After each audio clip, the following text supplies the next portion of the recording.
Running like a girl, throwing like a girl, when did those become insults?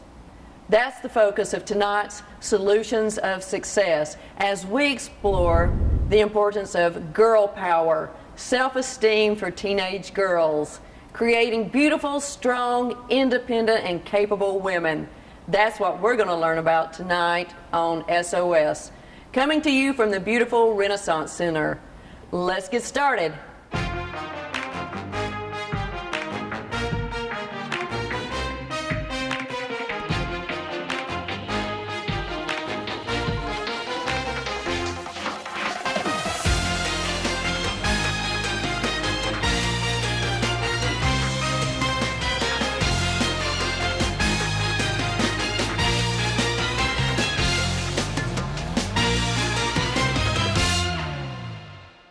Dr. Carol Burrs joining me this evening is a Supreme Court trainer, mediator, and Chattanooga City Council. Carol, thank you for joining me this evening. Good to be here. Also joining me, Dr. Cheryl Bechtel, author, speaker, and counselor. Dr. Bechtel, thank you so much for joining me. Thank you. From LFO High School, Morgan Crawford, back with us again, athlete extraordinaire, and also Kelsey McNabb, drummer for LFO High School Band. Thank you, ladies, for joining us. Thank you. Let's start this evening by defining self-esteem. What is it? Why is it so important? It's what we think about ourselves. It's actually our thoughts and how positive we feel or adequate we feel, that we belong, that we are safe in our environment and our community together, and our family, our church. It's how we feel that we are important in our society and family around us. Why is having self-esteem so important for a teenage girl? I think it's because it empowers one to do all the good things you can do, or it gets in the way from you becoming the best person you can possibly be. So it's really important to know how good you are and where you can do better. Work on that. Education.com says that a girl's self-esteem develops by the time she's 9, and then they can track how the self-esteem begins to wane. What factors cause a young lady's self-esteem to digress? Unfortunately, societal messages. I don't know if you saw the recent Super Bowl commercial, which was throw like a girl, run like a girl, this sort of thing. Actually, it turns out the commercial was very successful because it showed that we do have, whether we realize it or not, in our minds that there's a difference. Girls don't do some things quite as well. Girls get that message either directly or subliminally, and it charts their course, sometimes wrongly. Causes them to make mistakes, and those decisions sometimes can affect them the rest of their lives, unfortunately. Girls joining us this evening, what do you think about self-esteem? Do you feel confident? I think I do most of the time. I think confidence is really a big part, especially in high school, because when you're walking down the hallway, you want someone to say, "Oh, she knows what she's doing." You don't want someone to look at you like, "Oh," you want to be proud of yourself. Even if you make the silliest mistakes, everybody makes mistakes. You just gotta keep your head up and keep going, and you want people to know that you believe in yourself, no matter if no one else does. You always do. I think I have self-confidence because I know in my heart that it's all about me and not necessarily what other people think of me. And if I walk down the hallway, like you said, I walk around like, yeah, I know what I'm doing, even if I have no idea what I'm doing. I at least try to make it look like I am. That way people don't think like, oh, poor thing, she don't know what she's doing at all. Never let them see you sweat. That's my motto. I'm going to act like it, even if I'm going down bad. I'm going to go down looking good, like I know what I'm doing, right? I was so thrilled that both of you decided to come on the show because both of you, athletics, and band, playing the drums. Typically, these could be guy type things, but you both exude confidence and you're winners. What made you select these activities? Really, I just kind of got started. My whole family plays, and I started out with the guys. I played with the guys. I didn't play softball till I was 10 years old. I played baseball all the way up till kid pitch, and I played with the guys. So I knew I had to keep my confidence to play with the guys because just because they can do it, that it doesn't mean a girl can't do it, because I did it and I played since I was 3 or 4, and I played all with them. And you gotta put them in their place. they look at you and think, "Oh, she can't do it," but she can. That's right. That's right.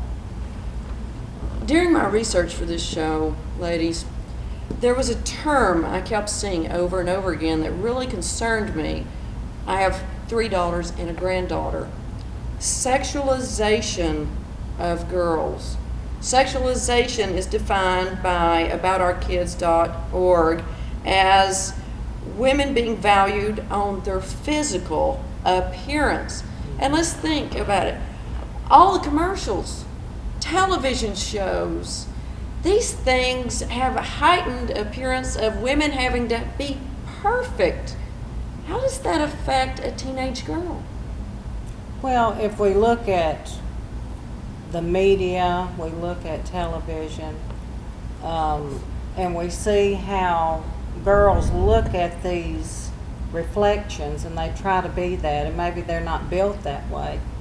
I mean, what do we know about Barbie? Is she would have to be 9 feet tall. I think is what the actual dimensions would have to be for her to be built in that way. And so a lot of young ladies will get into a anorexia problem because she doesn't feel adequate. She doesn't feel like she mirrors that image on TV. And so what we need to do as women, as strong women, I believe, and as strong young ladies, is we need to be able to teach people to accept themselves and all of themselves exactly the way they are, and stop trying to be someone else's reflection. Because who's going to live their life if they're living a reflection of my life? And I think the other thing we need to do is to concentrate on being a healthy person. Absolutely. It's important to be firm because it's important to be strong. It's important to have the right kind of eating habits. Those are important. So we shouldn't just throw away an image if it reflects good health.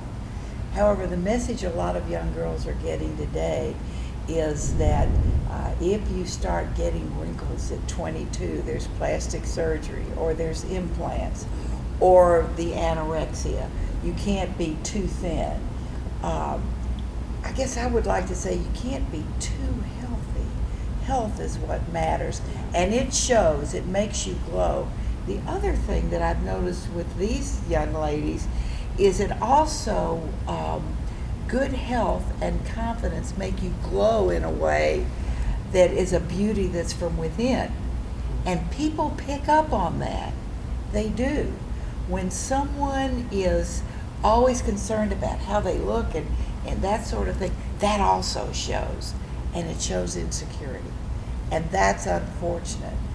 But to get to your basic question, it's the message we get on TV, on commercials, in movies. I know that in Europe, the model is very much different. Age, all of those things. It sells a lot of products, doesn't it? Makeup, hair dye, diet pills, that sort of thing. All of this is to take you away from the inner glow and wonderfulness you have. I think we need to work on that. I really do.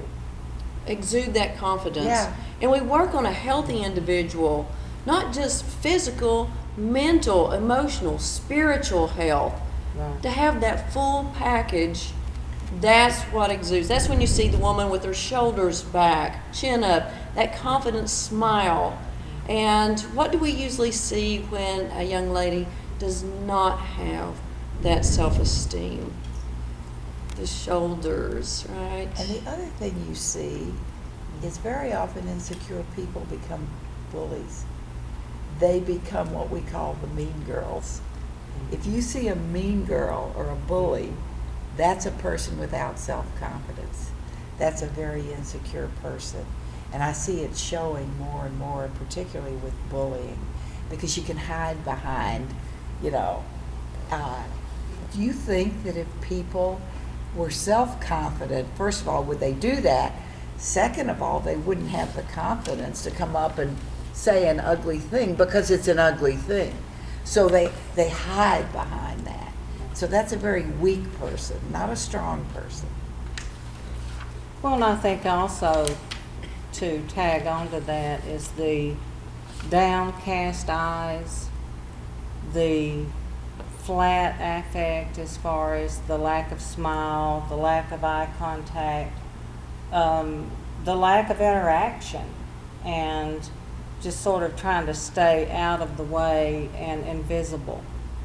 And so when we see young ladies that have these issues, I hope that we can reach out to them and really encourage them, because if you have low self-esteem, you have a thought disorder. You're not thinking well of yourself. And so we need to encourage each other as women, as girls, so that we can feel more and more confident, not being overly confident, but being proud of who we are. I love that comment where you say encourage each other. So oftentimes we see the good old boy club, the brotherhood. We need that girl club where women support women and do not allow themselves to undermine or become the product of manipulation, Right. which is so unfortunate. It happens, and it topples our regime by allowing those things to creep in.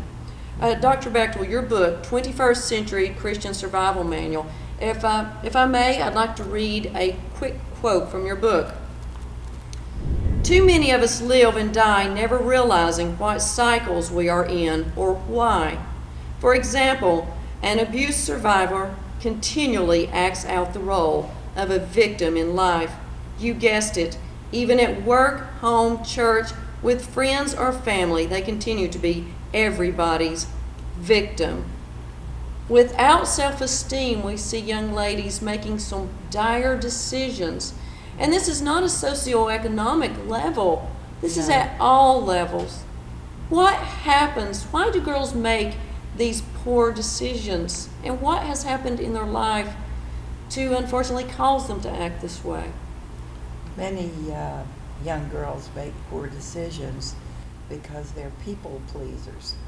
And if they're people pleasers, it's because somehow they got the message that they're only okay if they're doing what somebody else wants. It's healthy to question. It's healthy to question. You don't do it in a rude way. It's healthy to question teachers. It's healthy to question parents. It's healthy to question religious values. It's healthy because only by questioning and understanding better do you grow more solid within yourself. That mind, body, spirit thing that you were talking about. It's healthy to question. I find that I used to be the director of a mental health center, and in that I was worked a lot with children and youth, and I found that the young people that came in were those who somehow were not allowed to question and either became shallow within themselves, or they rebelled to get away and got into drugs and other behavior just to show their parents. Unfortunately, some of the girls got messages that they were only okay if they did what guys wanted them to do. Well, you know, you come into the world as a blank slate pretty much, and you learn from society, and the first teachers are your parents and your home life. And so many of the habits that we saw when young women get into and young men, they learn from their families and unfortunately their parents' medicine chest. Oh, I've heard so many times now that addiction from youth actually comes from home getting into the medicine chest of the grandparents or the parents and actually beginning to take their prescription pills. And the communication gap with the family, not having family time, putting away the cell phone, and having a dinner together, talking. What did you do today? How was your day? How's school? How's work, Mom? Things like that. The family breakdown has caused a lot of issues within youth of today. And also TV. The message you get on TV, if you back off and just watch, the whole message with TV is the only way you can feel better is to put something in your mouth. Watch it. You'll feel better if you take, depending on the time of the day, Right. if you take pills or if you eat certain food or whatever. Nowhere is a commercial that says you'll really feel better if you become strong within yourself or that kind of healthy thinking and acting. So it's all around. It is, and like you said earlier, commercials. I don't know how many times I've watched a commercial and there's been this gorgeous girl walking, doing something, and then at the end, it's a car they're advertising. I'm like, where did the car come into this?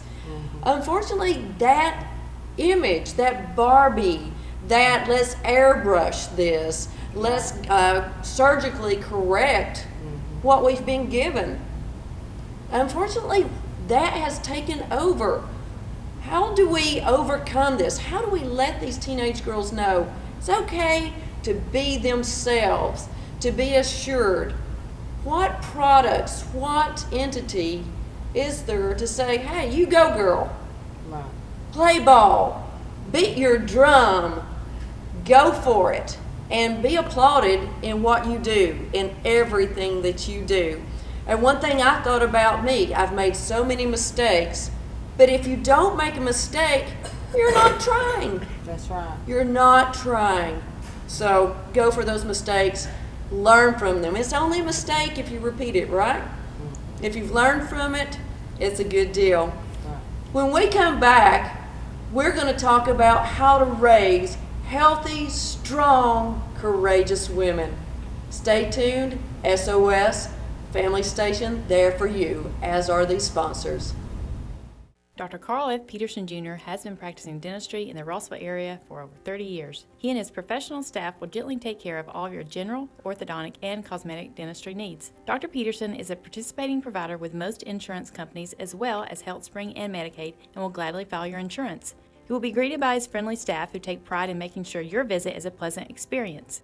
Call and schedule your smile makeover, and don't forget to mention seeing this ad on Solutions of Success to receive a 20% discount on your visit.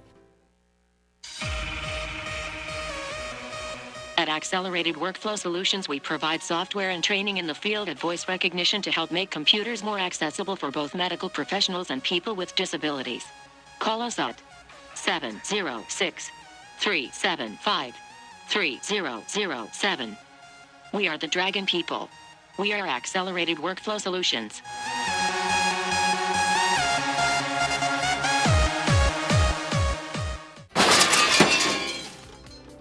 Uh-oh, Dad's gonna be mad. If you find yourself in need of an attorney, call the law offices of Robert L. Stoltz. From auto crashes to forming a corporation, attorney Robert L. Stoltz can help you through some of life's ups and downs. Call him at 858-0023 or visit his offices at 376 Cloud Springs Road, Fort Oglethorpe.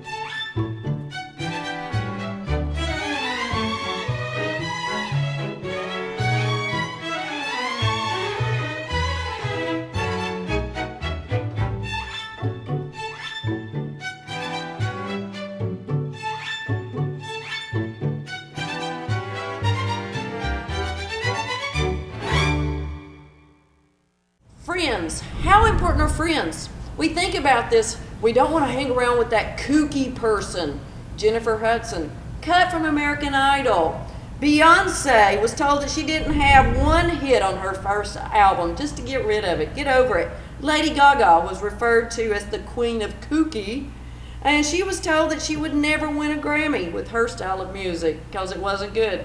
Since then, she's won 5. So choosing your friends, that is a great teenage issue and something I think our teens have mastered. Girls, what about your friends? I love my friends. Like I told you on this other segment I did, I have this one friend who has been with me since we were in kindergarten, and he has been with me through thick and thin, and they're just so important. Like, I can tell him anything. And I think it's good to have friends like that, because they're the ones that's going to get the best out of you, because they know you the best, and they want what's best for you. If you get the right friends, they will want what's best for you, and you'll want what's best for them. They won't try to turn against you or anything like that. I choose my friends based on how they inspire me. I don't just pick my friends on, oh, that girl looks pretty, I'll be her friend. I choose my friends by if they're going to push me into the right direction, because you don't want friends that are just going to be all mellow tone and just, oh yeah, that's cool, do whatever you want to.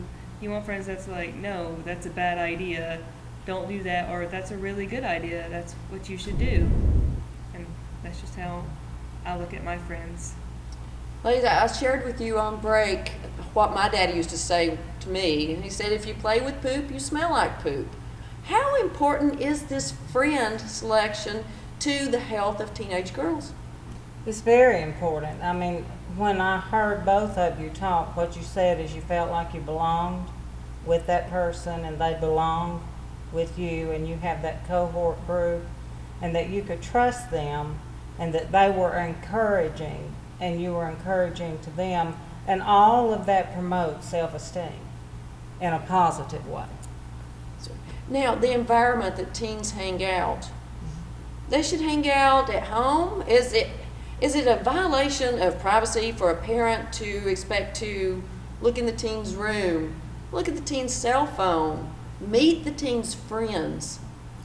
I don't think it's a violation of privacy if you set the tone from the very beginning. I have 4 children, 3 daughters, and I have 6 grandchildren, and most of them are girls.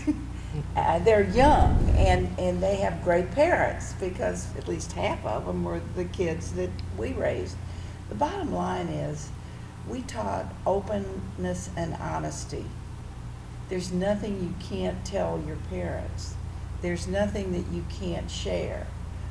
We may not like it, but we also respected it. And when you have an open, honest relationship, then it's not a matter of checking the phone. It's just a straight open thing. I'm not going to have you doing inappropriate things on the phone, or I'm not going to have you watching inappropriate things on TV or in the internet. And if you're not sure what that means, I'll be happy to explain it to you. I remember I used to lead a youth group, and this was a youth group of some troubled kids. And these kids had everything anyone could want. And so I was talking material, and I was talking with one of the girls, and I said, so what do you want? And she said, I want my mother to love me enough to say no. The kids want limits. I used to hate when my parents would say no and put on limits, but secretly I was thinking, oh, thank goodness. I think limits show you care. It's how parents do it. I think the boundaries, they're what we're talking about, and we need to have our boundaries established in our home as far as what is positive behavior, what is encouraging, loving behavior, and what is safe for our home. It would not be safe as a parent to allow a child to get involved with drugs or alcohol, put themselves at danger, and not say anything. As parents, we should know our children better than anyone. And when we see those changes occur, to sit down and have a conversation. Not let it be our first conversation, but let us have that open communication with our young kids. And if we have that, we don't have to snoop. We don't have to go into the Verizon account and watch all the text messaging. I do meet parents that try to do that sometime, and I'm like, have you asked them? Because that's where the relationship has broken down, is they are not asking their own kids. And I think part of that is that mom and dad both are having to work now. And because of that, we don't have the parent at home for that extended afternoon and evening and a meal that we always sit down and eat and contact one another and check in to see how is it going for you. Are there any issues with your boyfriend? Are there any issues with your friends? What do I need to help you with this week? And I think because of that, that is affecting the self-esteem of the kids in our homes to where they're feeling like they're not as important to us as our job, or as having the right address, or driving the perfect car. And so I think when we stop and we think as parents, we need to choose time and communication with our kids. Because if we don't, you're going to have to be the people to tell our children what life is. If we don't stop and ask and communicate with our children, it's vital. And consistency, making time each week. Absolutely. Scheduling that time with your children, because we know they grow up so fast, and the next thing you know, they're out and they're adults themselves. And I read a saying, children are not beings to be molded, they're beings to be unfolded. And you're there as that guide to make sure that each fold is safe, healthy, and developing that young person that you want to see, that successful, courageous young lady. Dad. I was blessed, had a good daddy. I lost him a couple of years ago, and there's not a day goes by that I don't think about him. And all the things he said, all the things he did with me, how he taught me. And some of those lessons, my daddy wasn't above letting me suffer for my actions. And it made me the strong person that I hopefully am today. How important is daddy? Especially to girls. How important is that strong male role model? I think it's very important. I think it balances life. Everybody doesn't have two parents in their family, so it's a male role model, a positive male role model. The Dick and Jane family that we talk about, really in some of my classes we talk about that, it really doesn't exist right now. And that shouldn't make somebody that comes from a single parent family feel any less okay. I think positive male role models come in teachers, come in grandparents, come in all kinds of ways. I think it's the fact that there's a balance in life. And so I would say important, but not critical if that's not available. You know, I've heard kids say, well, you can't expect me to do right. I come from a broken family. I never have figured out what a broken family is. You know, that's the most ridiculous statement I've ever heard. There's families that are different shapes and sizes, Right. but as long as there's love there, as long as there's caring, then that's what matters. And there's no excuse for inappropriate behavior from kids if the excuse is the shape of the family. Families come in all sizes and they're all great. I think that a lot of times when I talk with families that have the father maybe 4 days a month in a visitation type situation. I think the young ladies, when they begin to date, is where I see that showing up as important. Because, you know, God made men and women different. And when they start going out around and being interested in guys at about 14, 15, 16, and the guys are just being guys, sometimes it's a little scary to the young ladies. And so we have to kind of break that information down to them and say, you know, they're not going to be emotional like we are. We're not the same. We're not truly androgynous like a lot of people try to make it today. And so when guys are acting like guys, a lot of times it's frightening to young ladies that haven't been around that. So I think that, you know, it's sad to me that people don't have one parent that's able to witness their whole life today, typically. They have two parents normally that are witnessing half in separate places.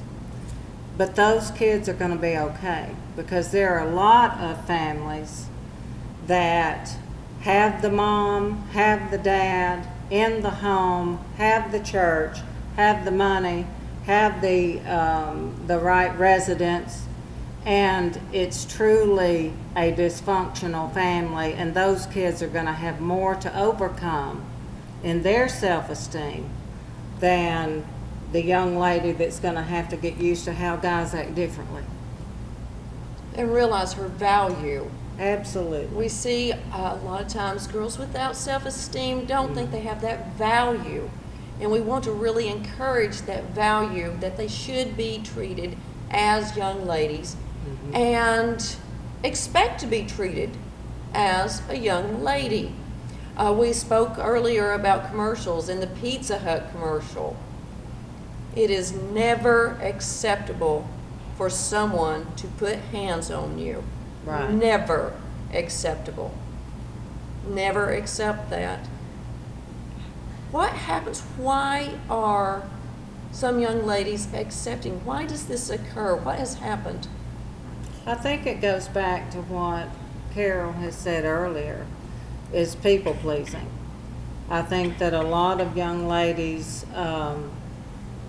put up with bad behavior in a young relationship just to have that guy and just to be accepted by that guy and to belong back to the belonging somewhere, even though she's not safe.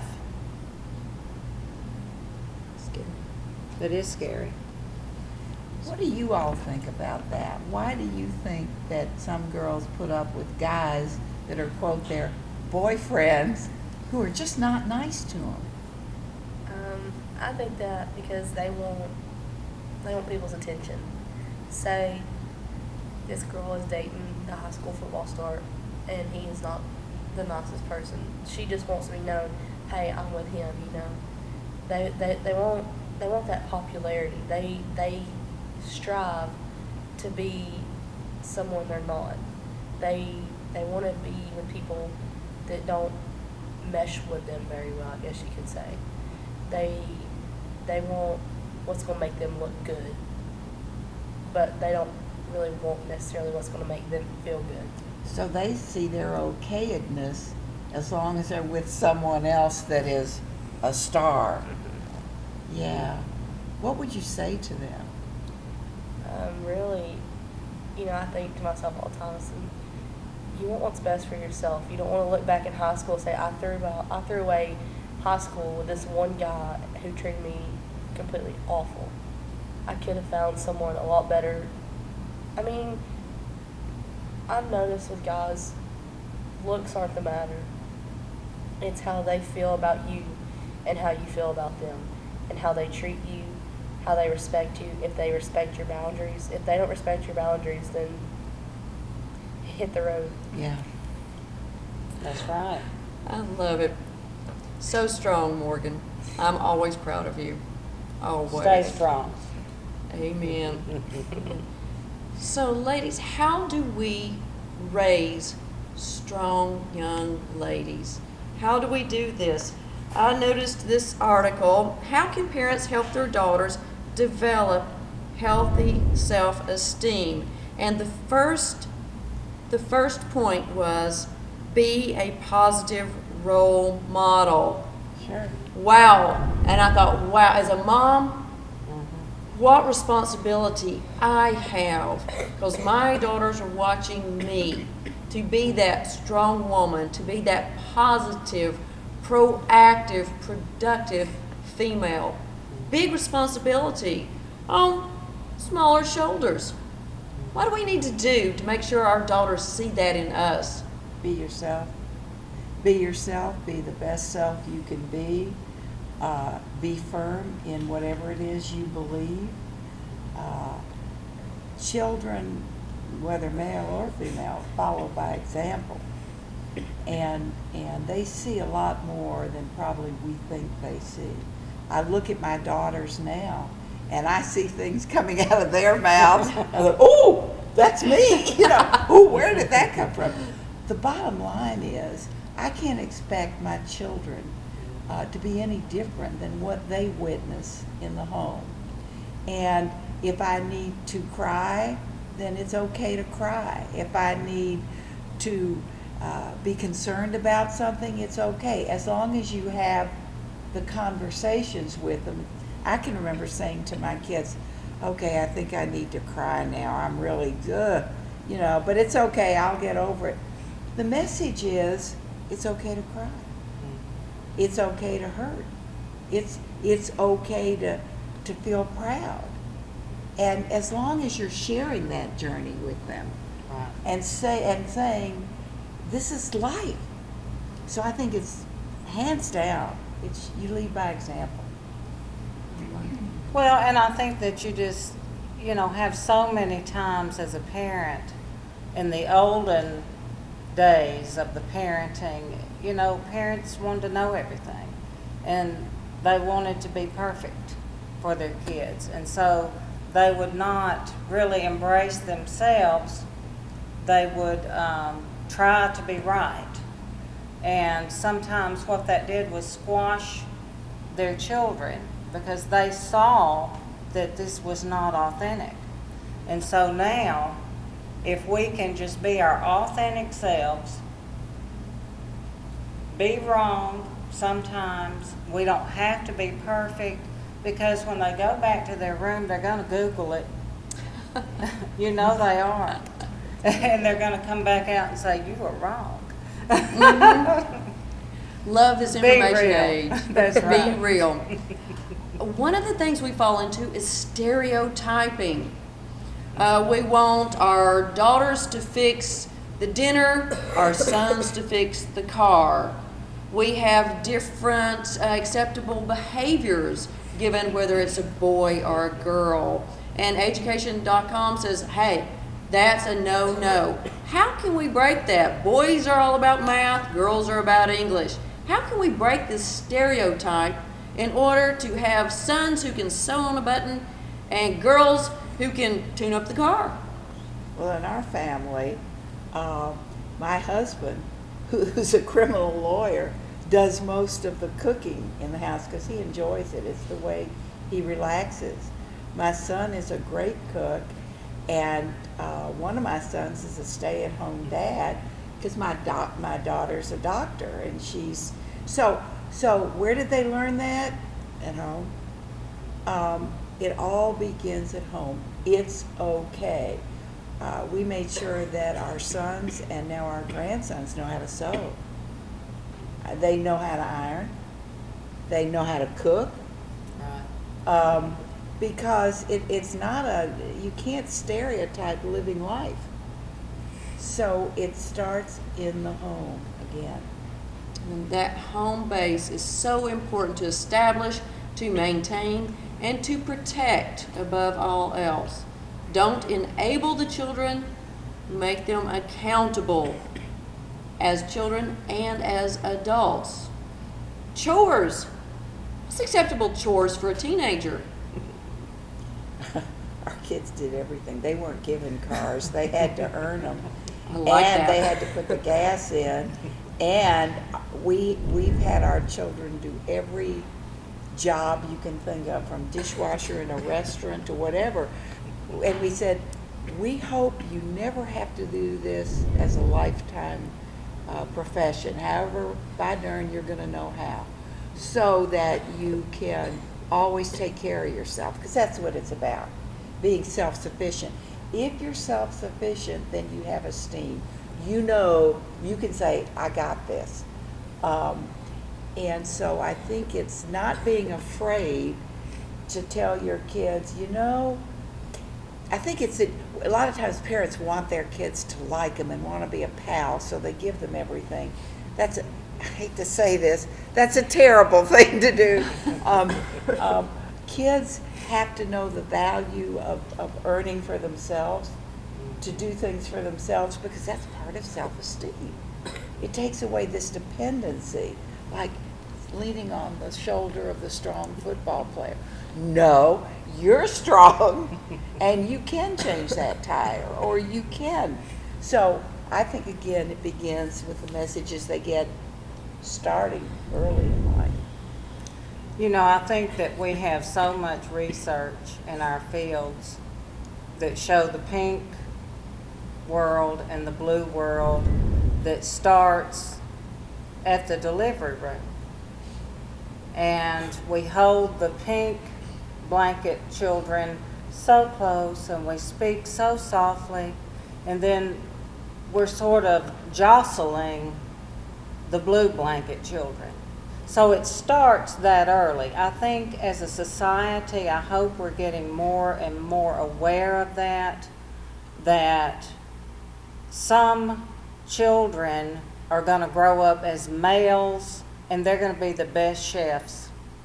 Some are going to be females and they're going to be pro tennis players. You know, so what I think, again, I like what you were saying on unfolding. I think as parents, if we could just unfold and not let our desires of what we did not get to do, that we wanted to do as children, unfold what the child's desires are and figure that out and help them experience different things and find what they are and what they like. Now, as far as the chores, I think that every person in a household, if 10 bedrooms are filled, that should be your area. To clean that area, to wash, get your clothes to the wash, get them back to your room. And then I think we have common areas that are living rooms, dens, kitchens that we share. And a teenager that is certainly qualified to do those things, and even younger than that. So I think we open that up and teach. I like it. I like it. But aren't you afraid that your child will look at you and go, I hate you, or No. maybe not speak to you for a day? Oh, wouldn't that be interesting? Oh, you mean really? Silence? That might be nice. Peace. Yeah, peace. What teenager hasn't thought or said, I hate you? Right. I remember saying it to my parents because I couldn't go to a high school beer bash or something. I did the I hate you bit, and I was thinking, thank God, I didn't want to go anyway. I think everybody says, so what? Mm-hmm. You know, my attitude, if one of my kids said something like that to me, is thank you for sharing. Now, would you please? And I've said it to them, and they go, you know, but, you know, whatever. But get your chore done. Yeah, but if you Yes. don't mind, go on with it. The trash still needs to go to the road, Yeah. no matter what. Morgan, do you have chores? Like cleaning my room and stuff, yeah. Clean your Basic. room? My basic chores. We're just really busy. We're a really busy family. Yeah. I've got- Kelsey? Yeah, I have to do the dishes. I have to just load the dishwasher. But sometimes I want to get out of it, and I'm like, Daddy, please. And that half the time works. But then my mom steps in, and she's like, no, you need to be an independent woman. You can do it yourself. Oh, I like your mom. I Go like Mom. your mom. Girl power. That's it. That's it. Ladies, it's been a wonderful evening. I have learned so much. I've enjoyed sharing this time with all of you. Thank you for joining us this evening at the beautiful Renaissance Center. And thank you to Mr. Emerson Russell for donating the use of this beautiful venue for our filming tonight. And now it's off to see Jack Bell at Absolute Fit as we develop our physical fitness for girl power. As always, it's a beautiful day in North Georgia, and God bless America. Girl power!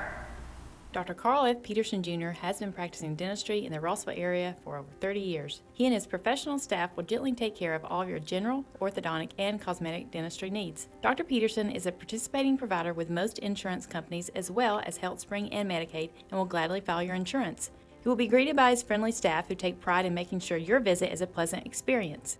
Call and schedule your smile makeover, and don't forget to mention seeing this ad on Solutions of Success to receive a 20% discount on your visit.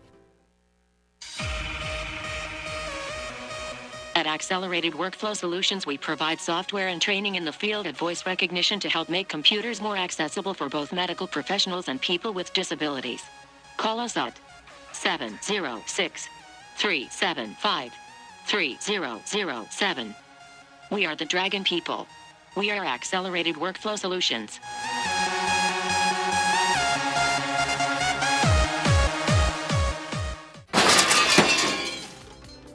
Uh-oh, Dad's gonna be mad. If you find yourself in need of an attorney, call the law offices of Robert L. Stoltz.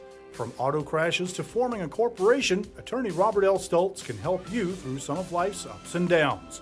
Call him at 858-0023 or visit his offices at 376 Cloud Springs Road, Fort Oglethorpe.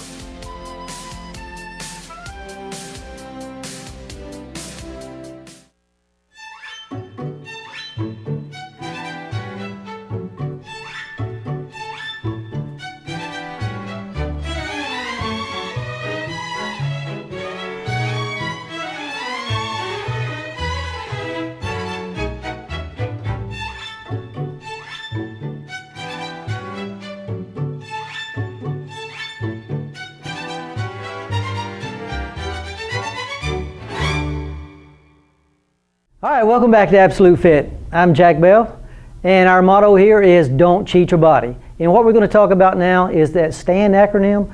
And remember, when we're talking about teen self-esteem, is your posture is very important. You know, because people who are doing bullying and stuff kind of look for people that doesn't have the best posture, because it makes it look like you're intimidated.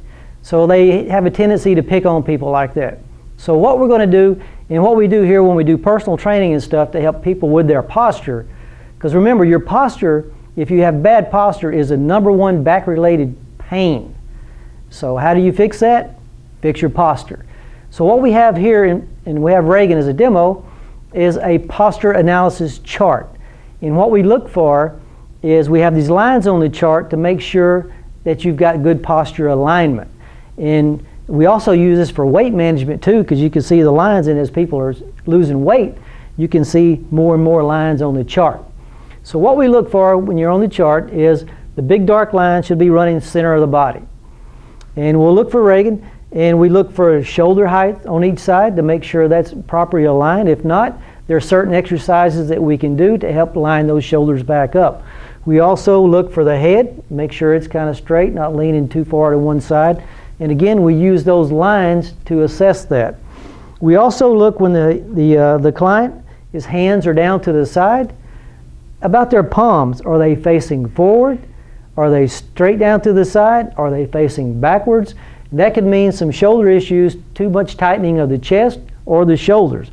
So if she's standing here like this and her palms are facing out, we know some corrective exercises to help get that posture back in alignment. Also, look for the kneecaps. And if you see your kneecaps, are they pointed in? It's kind of giving us a pigeon-toed look. Or are they kind of pointed outward with your feet? And that's kind of giving us the duck look. So then we'll turn sideways, and we do photos of the front and we do photos of the side. Now what we're looking for here on the side view is that line going straight down basically through the ear all the way to the ankle, which should be slightly forward of the ankle to get proper alignment.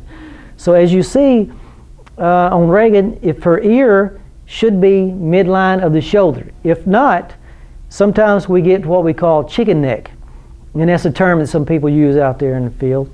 And what happens is that the neck is slightly forward, and you'll see a lot of people with this posture.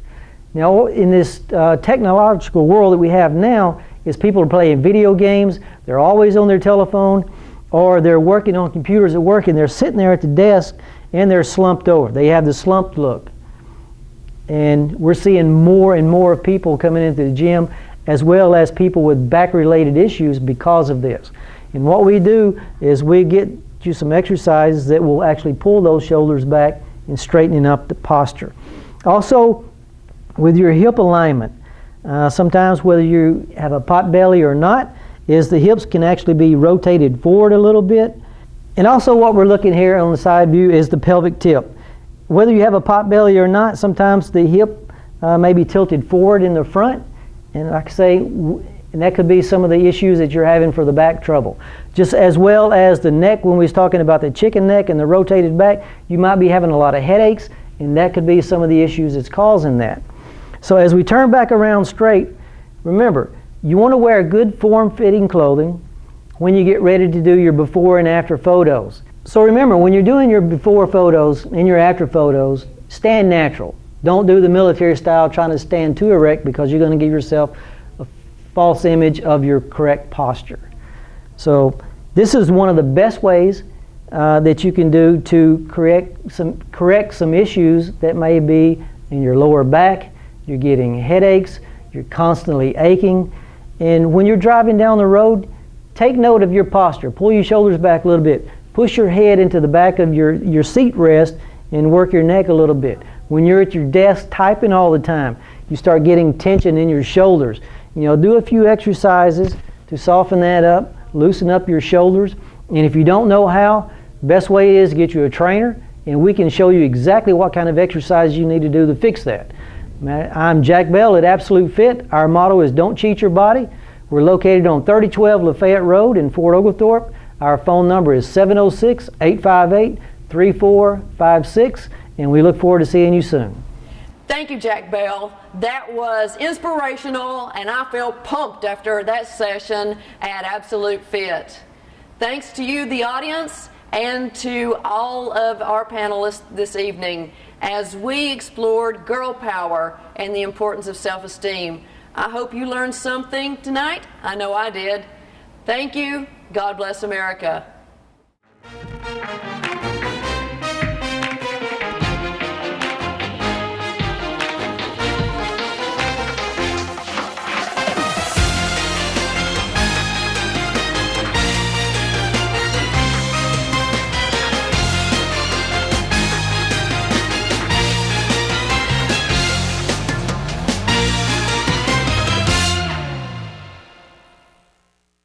Dr. Carl F. Peterson Jr. has been practicing dentistry in the Rossville area for over 30 years. He and his professional staff will gently take care of all of your general, orthodontic, and cosmetic dentistry needs. Dr. Peterson is a participating provider with most insurance companies as well as HealthSpring and Medicaid, and will gladly file your insurance. He will be greeted by his friendly staff who take pride in making sure your visit is a pleasant experience. Call and schedule your smile makeover, and don't forget to mention seeing this ad on Solutions of Success to receive a 20% discount on your visit. At Accelerated Workflow Solutions, we provide software and training in the field of voice recognition to help make computers more accessible for both medical professionals and people with disabilities.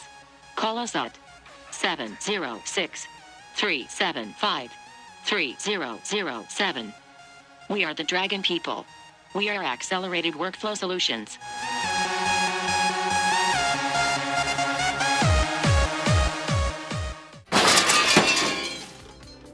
Uh-oh, Dad's gonna be mad. If you find yourself in need of an attorney, call the law offices of Robert L. Stoltz. From auto crashes to forming a corporation, attorney Robert L. Stoltz can help you through some of life's ups and downs. Call him at 858-0023 or visit his offices at 376 Cloud Springs Road, Fort Oglethorpe.